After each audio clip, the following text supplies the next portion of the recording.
Cole Palmer's time at Chelsea has been scary. His first season at Stamford Bridge was something the Blue Faithful haven't seen since Eden Hazard. 25 goals and 15 assists is not everyone's cup of tea. Action. Brilliant.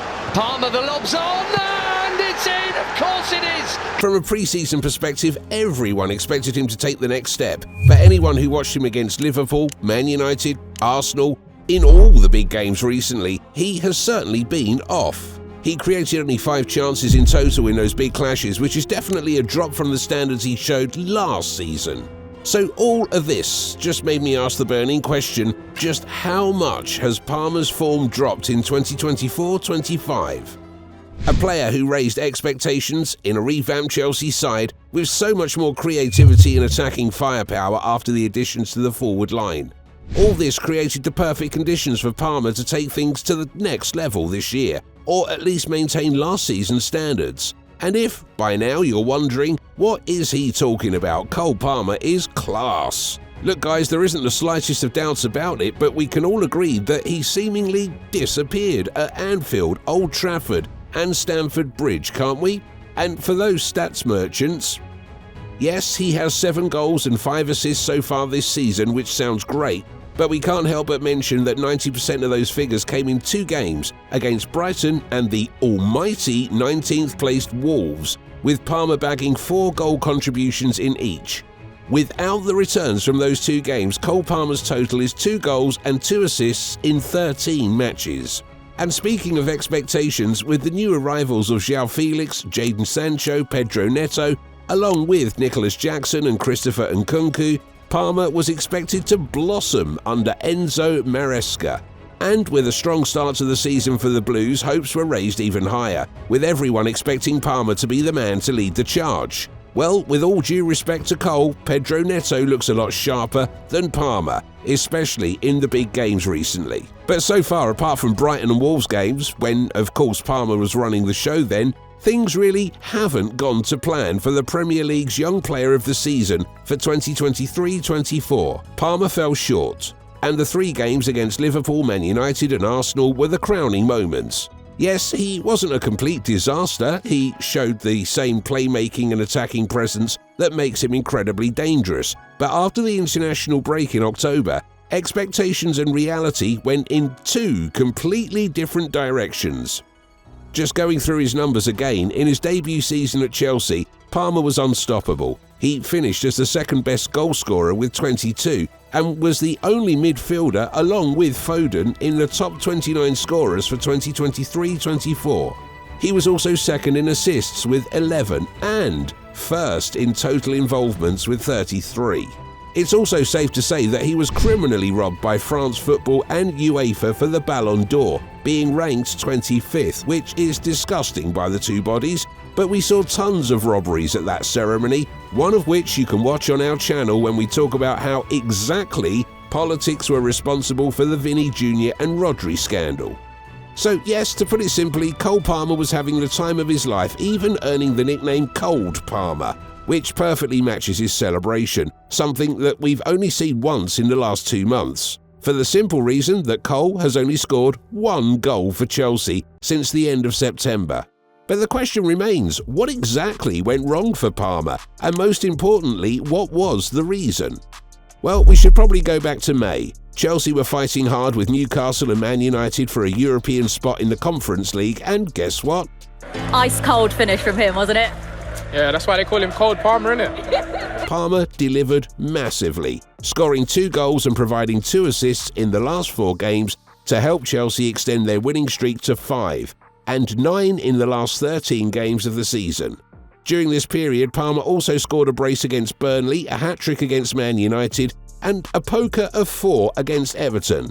His impact was sensational. He was easily the most influential player in the Premier League in that 2-month period, and warmed up nicely for the Euros, and even performing well in the pre-tournament friendly against Bosnia and Herzegovina. But then came the villain of the story, Gareth Southgate. 19 minutes in 3 games in the group phase, 2 of them not even as a substitute. That was the prize he got for contributing 40 goals in 45 games. 19 minutes. That was totally outrageous of Southgate.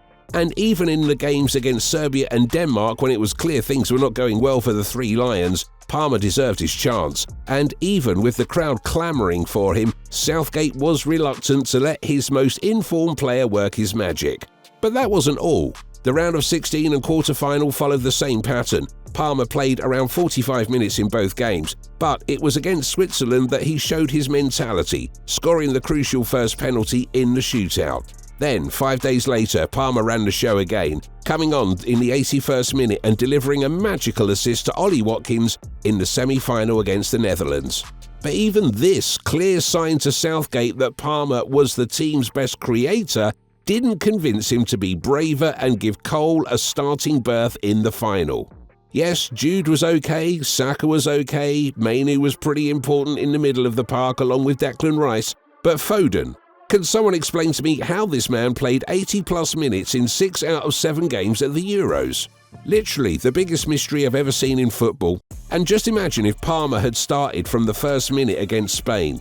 Southgate must still be having nightmares about that terrible decision, because Palmer delivered again, scoring just 3 minutes after coming on, but he simply didn't have any more chances and Spain went on to win the whole thing. And this entire tournament, which must have raised many questions in Palmer's mind, am I good enough? Should I have worked harder? Must have affected him. Even if you are the most mentally tough athlete in the world, such a turn of events would always have a bad effect. And now, just remind yourself that Palmer is only 22 years old, with only one big season behind his back. There is, however, another major reason for Palmer's downfall, and that is his slight change of position this campaign. As you can see, this is Cole's heat map from the last term, according to SofaScore, when he operated mainly on the right wing and felt comfortably cutting inside and striking with his powerful left foot. We also saw tons of assists from him as he curled the ball at the back post for Jackson or Mudryk or whoever. Yes, even though many people describe him as an attacking midfielder, Palmer has always been a right winger at heart, even from his Man City days, simply because he loves to surprise the opposition with his sharp cuts into the open space. That's why in games with Enzo Fernandez, Moses Caicedo and Conor Gallagher in midfield, which was like 80% of the season, Palmer started on the right wing as Pochettino liked to play him there and compensate for his lack of pace with a typical speedster like Mudryk or Sterling on the opposite flank. On the other hand, it was Gallagher who was put into the hot attacking midfielder position. However, the departure of Gallagher to Atletico Madrid and the arrival of Maresca and a host of new faces in attack over the summer has changed all that. We are now seeing Palmer in a role that, yes, he is familiar with, but definitely not thriving in. In the last month or so, following the injury of Jadon Sancho, Maresca has mainly relied on Neto and Noni Madueke, with Jackson up front and Palmer as a number 10. Yes, it seems to have raised the level of the team as a whole, with Chelsea currently sitting in 3rd place and playing much better football, but Maresca definitely had to sacrifice someone, and that is surely Palmer. If you ask Chelsea fans what they'd prefer to see, the team of progress or Palmer's goal-scoring tally increasing from week to week, they'll certainly choose option number 1. But that doesn't change the fact that Palmer's impact in important games, in which Chelsea collected 2 points out of a possible 9, is close to 0. And exactly Palmer could be described as the worst performer of the players responsible for the attacking returns. And here's another thing, it's Palmer himself who will have to step up when the crisis hits. And that could be any time soon, next week, in a month, or at the end of the season, when the most important games are played. Because every team goes through this. We see Real Madrid's difficulties with scoring goals and finding the right rhythm in defence. Or Arsenal, who, contrary to expectations, are performing far worse. Or even Man City. Even Man City are going through a crisis we have never seen under Pep Guardiola. And it's in those tough times that you can tell which players are destined for great things, which are ready for the biggest games, and which are just there to be involved. And you know what the good news is for Palmer? That he has already proved himself against the top opponents, with 8 goal contributions against the Big Six, including the stunner against Arsenal in the 2023 Community Shield, still in Man City colours. Now, he just needs to find that spark again. If you have a different opinion than ours, don't hesitate to share it down below. And also, don't forget to hit the like and subscribe buttons, or just check out our latest upload. See you there.